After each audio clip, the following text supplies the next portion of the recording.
ദേണ്ടേ ഉള്ളത് പറഞ്ഞാൽ വലിയ പ്രതീക്ഷ ഒന്നുമില്ലാതെ തിരക്ക് കണ്ട് ചെന്ന് കയറിയതാ. വെറും 100 രൂപക്കാണ് കൊടുക്കുന്നത്. വെറും 100 രൂപയ്ക്ക് കൊടുക്കുന്നത്. 2 പീസും ആവശ്യത്തിന് ചോറും. 2 പീസും ആവശ്യത്തിന് ചോറും കൊടുക്കും. 100 രൂപയ്ക്ക് ഇത്രയും റൈസ് പോലെ ഇനിയും ചോദിച്ചാൽ ഇനിയും തരും. 100 രൂപയ്ക്ക് ഊണ് പ്ലേറ്റിൽ ഈ മനുഷ്യൻ കോരി നിറയ്ക്കുന്ന ബിരിയാണി മാന്യമായിട്ട് 2 പേർക്ക് കഴിക്കാം. ബിരിയാണിക്ക് നല്ല കിടിലൻ ടേസ്റ്റുമുണ്ട്. ഇവിടുന്ന് ബിരിയാണി കഴിച്ചവർ തീർച്ചയായും ഇവിടം തേടി തന്നെ വരും. അപ്പൊ ഇന്ന് സനി ബിരിയാണിയാണ് പരിചയപ്പെടുത്താൻ വേണ്ടി പോകുന്നത്. അതായത് കുട്ടനാട്ടിലെ നല്ല അടിപൊളി ഒരു ദം ബിരിയാണി. നമ്മുടെ കല്യാണ ബിരിയാണിയൊക്കെ കഴിക്കുന്ന പോലെ കഴിക്കാം.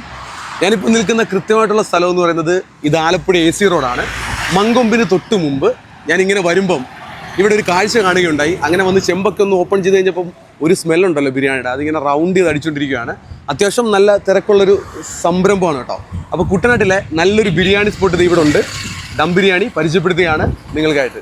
ബിരിയാണി എങ്ങനെ വറുത്താണോ ചെയ്യുന്നത്? ചിക്കൻ വറുത്താക്കും. വെറും 100 രൂപക്കാണ് കൊടുക്കുന്നത്. വെറും 100 രൂപയ്ക്ക് കൊടുക്കുന്നത്. 2 പീസും ആവശ്യത്തിന് ചോറും. 2 വലിയ പീസ് കണ്ടോ?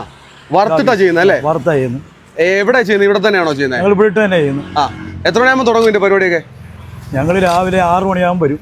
രാവിലെ 6 മണിയാകുമ്പോൾ വരും. വന്ന് 11 മണിയാകുമ്പോൾ ബിരിയാണി ഓപ്പൺ. അത്യാവശ്യം നന്നായിട്ട് റൈസ് കൊടുക്കും അല്ലേ? കൊടുക്കും. പാഴ്സലൊക്കെ എങ്ങനെയുണ്ട്? ചിലവുണ്ടോ? നല്ലപോലെ പാഴ്സൽ പോകുന്നുണ്ട്. നല്ലോണം പാഴ്സൽ പോകുന്നുണ്ട്. എനിക്കൊന്ന് ഇരുന്ന് കഴിക്കാനുള്ള സൗകര്യം ഉണ്ട്. നമുക്ക് ഇരുന്ന് കഴിക്കാനും ഉണ്ട് സൗകര്യം.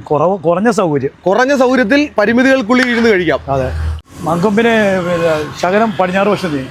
മങ്കൊമ്പിന് ശകലം പടിഞ്ഞാറ് വശം. കുട്ടനാട്ടിൽ അങ്ങനെ ബിരിയാണി സ്പോട്ടുകൾ അധികം ഇല്ലെന്ന് തോന്നുന്നു അല്ലേ? ഇല്ല. ഷാപ്പുകൾക്കൊക്കെ പ്രാധാന്യമുള്ളതുകൊണ്ട്. പക്ഷെ എന്നാൽ പോലും ഇവിടെ ഒരു ബിരിയാണി സ്പോട്ട് ഉണ്ട്. ഈ കല്യാണത്തിനൊക്കെ ബിരിയാണി വെക്കുന്ന ആളായിരുന്നു?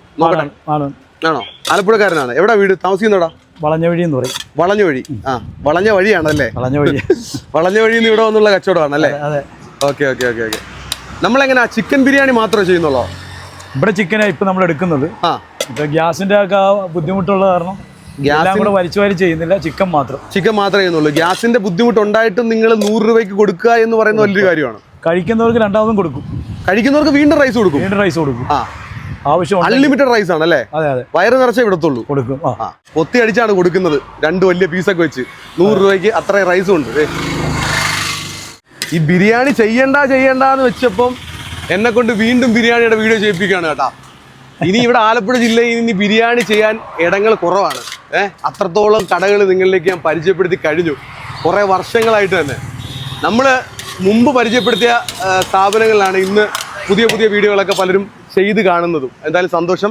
അവരുടെ സംരംഭങ്ങൾ കൂടുതൽ പേരിലേക്ക് എത്തുന്നതും അവർ രക്ഷപ്പെടുന്നതും ഒക്കെ സന്തോഷമുള്ളൊരു കാര്യമാണ്. അപ്പോൾ ഇന്ന് പരിചയപ്പെടുന്ന ബിരിയാണി എന്ന് പറയുന്നത് ആലപ്പുഴ AC റോഡിലുള്ള ഇവിടെ ഒരു ഡിലൈസ് ബേക്കറി എന്ന് പറഞ്ഞൊരു ബേക്കറി ഉണ്ട്. അടഞ്ഞു കിടക്കുകയാണ്. അതിന്റെ തൊട്ട് ഓപ്പോസിറ്റ് ആണ്. ഗ്യാസിന്റെ ഒക്കെ വില നമുക്കറിയാമല്ലോ. ഇപ്പൊ ഏതൊരു ഹോട്ടലിൽ ചെന്ന് പറഞ്ഞാലും ബിരിയാണിക്ക് നിങ്ങൾക്കറിയാം എത്ര രൂപ കൊടുക്കണമെന്ന്. 100 രൂപയ്ക്കാണ് അപ്പോഴും ഇവരിവിടെ ബിരിയാണി കൊടുക്കുന്നത്. രാവിലെ വെളുപ്പിനെ വന്നിട്ട് ഇവിടെ വെച്ചിട്ട് തന്നെയാണ് ഇത് ഉണ്ടാക്കുകയും കാര്യങ്ങളൊക്കെ ചെയ്യുന്നത്. ഞാൻ അങ്ങനെ ഈ റൂട്ടിലൊക്കെ സഞ്ചരിക്കുമ്പം ഇതുപോലെയുള്ള ദം ബിരിയാണി സ്പോട്ടുകളൊക്കെ കുറവാണ്. കാരണം ഇവിടെ ഷാപ്പുകൾക്കൊക്കെ പ്രാധാന്യമുള്ള സ്ഥലമാണല്ലോ കുട്ടനാട് എന്ന് പറയുന്നത്. കുട്ടനാട്ടിലേക്ക് വരുന്നവർ കൂടുതലായിട്ടും പോകുന്നത് ഷാപ്പിലാണ്. അപ്പോഴാണ് ഇവിടെ ഒരു ബിരിയാണി സ്പോട്ട് ഓപ്പൺ ആയിരിക്കുന്നത് അല്ലേ? അതെ. ഓക്കെ. ആൾക്കാരെന്തായാലും സ്വീകരിക്കുന്നുണ്ട്, ആൾക്കാർ കഴിക്കുന്നുണ്ട്. ചിക്കനൊക്കെ വറുത്താ ചെയ്യുന്ന കേട്ടാ. ഞാനിവിടെ എന്ത് കാണുവാണ്. 100 രൂപയ്ക്ക് ഇത്രയും റൈസ് പോലെ ഇനിയും ചോദിച്ചാൽ ഇനിയും തരും ഇല്ലേ? തരത്തില്ല? നമ്മള് തരും. ഇനിയും കൊടുക്കും. ബിരിയാണി കഴിച്ച് മടുത്ത് ഞാൻ. അതുകൊണ്ടാണ് കേട്ടോ കഴിക്കുന്ന വീഡിയോ നിങ്ങളുടെ മുമ്പിലേക്ക് എത്തിക്കാത്തത്.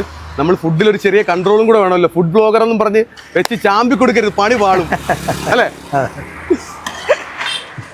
അപ്പൊ ഇവരുടെ കച്ചവടത്തെ എല്ലാവരും ഒന്ന് അടിപൊളിയായി കൊടുക്ക്. നമ്മൾ പോയ കച്ചവടങ്ങളൊന്നും അങ്ങനെ മോശമായിട്ടില്ല. ആലപ്പുഴയിൽ എവിടെയൊക്കെ ബിരിയാണി സ്പോട്ട് ഉണ്ടെന്ന് സനീസ് മീഡിയ കയറി നോക്കിയാൽ മതി. ആൾക്കാർക്ക് അറിയാം. ഒരാൾ ഇവിടെ ഒളിച്ചു നിൽപ്പുണ്ടേ, വീഡിയോയിൽ ഞാൻ വരുന്നില്ലെന്നൊക്കെ പറഞ്ഞു. എന്നാലും ഞാൻ വീഡിയോ കയറ്റുവാണ്. ഇവർ 2 രൂപയുള്ള കച്ചവടം കേട്ടാ. ഇതിനകത്ത് ഏറ്റവും വലിയൊരു ഹൈലൈറ്റ് എന്താണെന്നറിയോ? ഇവരെന്നെ പ്രതീക്ഷിച്ച ആൾക്കാർ കൂടിയാണ് കേട്ടാ. സനി ചിലപ്പം വരുമായിരിക്കും കറങ്ങി തിരിഞ്ഞെന്ന് കഴിഞ്ഞ ദിവസവും കൂടെ ആലോചിച്ച് നിൽക്കുക പറഞ്ഞു. ശരിയാണോ? ഇന്നലെയും കൂടെ പറഞ്ഞേ ഉള്ളൂ. അപ്പോഴാണ് നമ്മൾ കറങ്ങി തിരിഞ്ഞ്, ഞാൻ വിളിച്ചിട്ടൊന്നും അല്ല വന്നത് കേട്ടോ. ഇതിൽ ചിലർക്ക് സംശയം തോന്നും നമ്മൾ വിളിച്ചിട്ടാണ് വരുന്നത്. ഞാൻ എൻ്റെ വണ്ടി അപ്പുറത്തിരിപ്പുണ്ട്. ഇതിനകത്തുള്ള സഞ്ചാരമാണ്. ഞാനിങ്ങനെ കറങ്ങിക്കൊണ്ടേയിരിക്കും പല സ്ഥലങ്ങളിലും. അങ്ങനെയാണ് പല കാഴ്ചകൾ നിങ്ങളുടെ മുമ്പിലേക്ക് എത്തിച്ചുകൊണ്ടിരിക്കുന്നത്. ബിരിയാണി എങ്ങനെയുണ്ട്? കൊള്ളാവോ? കഴിച്ചിട്ട് അടിപൊളിയാണോ? മോൻ്റെ പേരെന്തുവാ? പള്ളിയിൽ പോയിട്ട് വരുവാണ് കേട്ടോ. ബിരിയാണിയൊക്കെ നല്ലതാന്ന് പറയുകയാണ് കേട്ടോ. ബിരിയാണി എങ്ങനെയുണ്ട്? നല്ല ബിരിയാണിയാ. കുട്ടനാട്ടിൽ അടിപൊളി ബിരിയാണിയാ. പിന്നെ എന്തോ വേണം? നാട്ടുകാരെ അഭിപ്രായം പറയണം. ഒരു ചെമ്പും കൂടെ പൊട്ടിക്കാനുണ്ട് ഇനി. 2 ചെമ്പാണ് ദിവസവും. അപ്പൊ ഞങ്ങളുടെ എത്രയായി? 200 രൂപ. എന്നാ അവിടെ.